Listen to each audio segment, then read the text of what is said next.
महानगरपालिकेचं बिगुल वाजलेलं आहे। अमरावती महानगरपालिकेमध्ये भाजप, शिवसेना आणि युवा स्वाभिमान यांची युती होणार, परंतु राष्ट्रवादी अजित पवार गट या महायुतीमध्ये का सामील झाले नाही यावर बोलण्यासाठी आपल्यासोबत राष्ट्रवादीचे नेते संजय खोडके आमदार। भाऊ, राष्ट्रवादी का सामील होत नाही? स्वबळावर लढणार आहे, पण प्रस्ताव पण दिला नाही तुम्ही, असं करत नाही?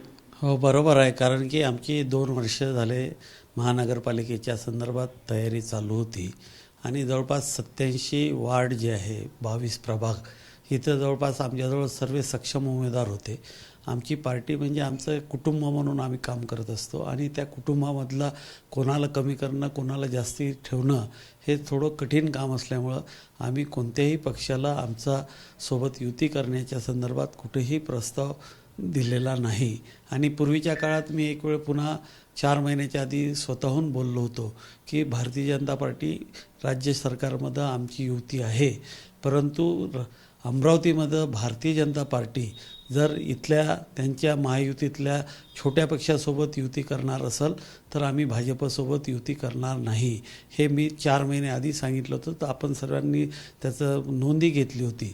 त्यामुळं मला माहीत होतं की ते त्या अमरावतीच्या त्यांच्या छोट्या पक्षासोबत महायुतीच्या बसणार आहे। त्याच्यामुळं माझा प्रस्ताव द्यायचा प्रश्नच नव्हता। मी कोणतेही पालकमंत्री असो, कुटेसाहेब प्रभारी आहेत ते असो, किंवा शहर अध्यक्ष असो, किंवा प्रवीण पोटेसाहेब असो, कोणालाही आम्ही आमच्यासोबत युती करा किंवा आम्हाला आपल्या युतीत घ्या असा कुठलाही प्रस्ताव दिला नव्हता। आमचं स्वबळाची तयारी 2 वर्षापासून सुरू होती।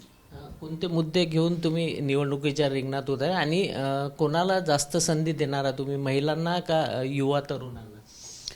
महिलांचा 50% तर आपण आरक्षण असल्यामुळं 50% तर येणार आहेत, पण 50%पेक्षाही जास्ती महिला राहील आणि बाकी सर्व समाजाला सामावून घ्यायचा आमचा प्रयत्न राहणार आहे। मग ओबीसीमध्ये जेवढे काही समाज आहे मोठे, त्या सर्व समाजाला घेण्यात, SC समाजामध्ये समजा जे काही समाज असतील त्या सर्व समाजांना, वेगवेगळ्या घटकांना सोबत घेऊन ही निवडणूक आम्ही लढणार आहे। आणि जवळपास आमचे उमेदवार फायनल झालेले आहे। काही काही प्रभागामध्ये 2-2, 3-3 उमेदवार आमचे असल्यामुळं आणि ते सर्व कुटुंबातले उमेदवार असल्यामुळं निर्णय घ्यायसाठी थोडासा प्रक्रियेला वेळ लागत आहे, परंतु आमची पूर्ण तयारी सुरू झालेली आहे।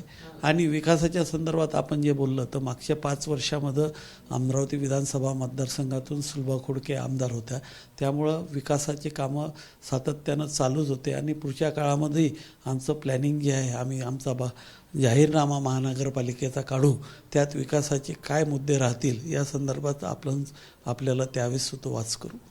युवा स्वाभिमान पार्टीचं म्हणणं आहे रवी राणांचं की राष्ट्रवादीचं काहीच काम नाही म्हणून आम्ही ते महायुतीमध्ये घेतलं नाही म्हणून त्यांना। तर आपल्याच TV चॅनलवर मी आत्ताच एक न्यूज पाहिली होती।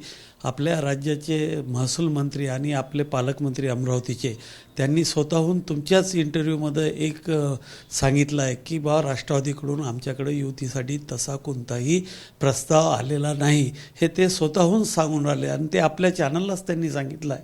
त्याच्यामुळं माझा काही प्रश्नच नव्हता, त्यांच्याकडं प्रस्ताव दिला नाही मी हे सांगूनच राहिलो आणि ते स्वतःहून कबूल करतात की माझ्याकडून युतीचा कोणताही प्रस्ताव नव्हता म्हणून।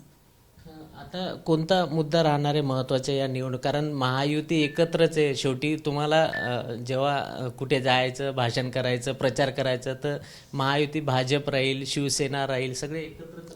बरोबर आहे, कारण की ज्या पक्ष आम्ही महायुतीमध्ये आहे ते सरकारमध्ये म्हणून आम्ही सोबत आहोत, परंतु आम्ही आमची विचारधारा कधी बदल केलेला नाही। आम्ही आमच्या विचारधारेसोबत आहोत आणि इथेही जे आता निवडणुकीचा प्रचार जो राहील, तो निवडणुकीचा प्रचार जरी आम्हाला करायचा असला तर तो आमच्या संयम पाळूनच आम्ही प्रचार करू, कारण की शेवटी आम्ही महायुतीमध्ये आहे। परंतु उमेदवारी आणि उमेदवारांना निवडून आणणं, त्याच्यासाठी सर्व कशीनं प्रयत्न करणं, जे काही करण्याचा पार्ट आहे तो आम्ही आमच्या राष्ट्रवादी काँग्रेस पार्टीतर्फे चांगल्या पद्धतीनं करू। हां, जर कोणी आम्हाला फार काही मोठ्या प्रमाणात दिवसण्याचं काम केलं तर जशास तसं उत्तर द्यासाठी आम्ही सक्षम आहोत। हे होते आमदार संजय खोडके, ज्यांनी सांगितले की युती अजिबात होणार नाही आणि 4 महिन्यापूर्वीच मी हे घोषित केलं होतं की महायुती म्हणून महानगरपालिकेमध्ये निवडणूक आम्ही राष्ट्रवादी म्हणून लढणार नाही, स्वबळावर निवडणूक लढणार आहे आणि 87 जागेवर राष्ट्रवादी अजित पवार गट हे उमेदवार देणार आहे। कॅमेरामॅन अमोल देशमुखसह प्रणय निर्बाण, ABP माझा, अमरावती। एबीपी माझा, उघडा डोळे बघा नीट.